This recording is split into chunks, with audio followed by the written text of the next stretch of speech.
President Barack Obama reaffirmed Friday the U.S. commitment to Israel's security and stressed that Iran must not under any circumstances be allowed to get a nuclear weapon.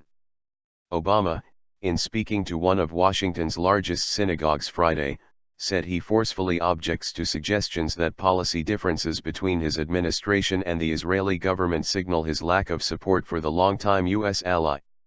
"That's not a true measure of friendship," Obama said during remarks to a crowd of about 1,200 gathered at Congregation Adass Israel. On Iran, Obama said a framework agreement reached by Iran and world powers last month has already halted or rolled back parts of Iran's nuclear program. "Now we are seeking a comprehensive solution. I will not accept a bad deal. This deal will have my name on it, so nobody has a bigger personal stake in making sure that it delivers on its promise," he said. "The Iran deal," he said, "will have my name on it."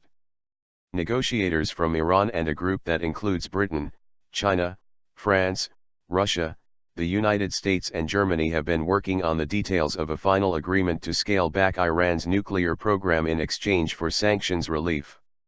They are facing a June 30 deadline for a final deal. Obama also addressed what he called a deeply disturbing rise in anti-Semitism around the world. He said the world knows from history that this is not some passing fad and should not be ignored. The speech at the Washington, D.C., synagogue coincided with Solidarity Sabbath, in which government officials in the U.S. and Europe are going to synagogues to show their support for Jewish communities on both sides of the Atlantic. 70 years after the Holocaust, a number of Jews have left or are considering leaving Europe because they fear for their safety. Jews have been bullied and beaten, and were targets of murder in the recent attacks by Islamist militants in Paris and Copenhagen.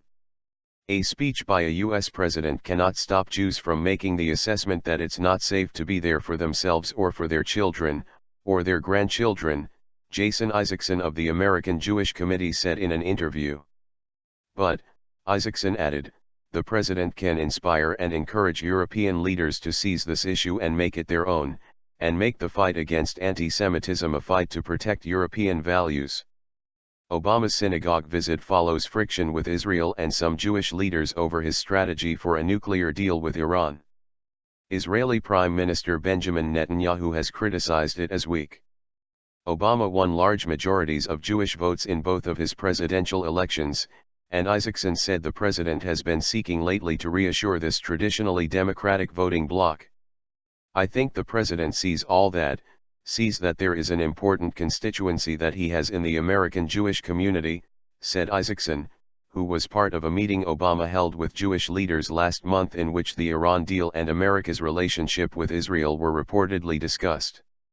He wants to reach out to that community and reassure that community that he continues to take their concerns very seriously, Isaacson added. Obama's visit is also intended to mark Jewish Heritage Month, which honors the contributions of Jews to American society and culture.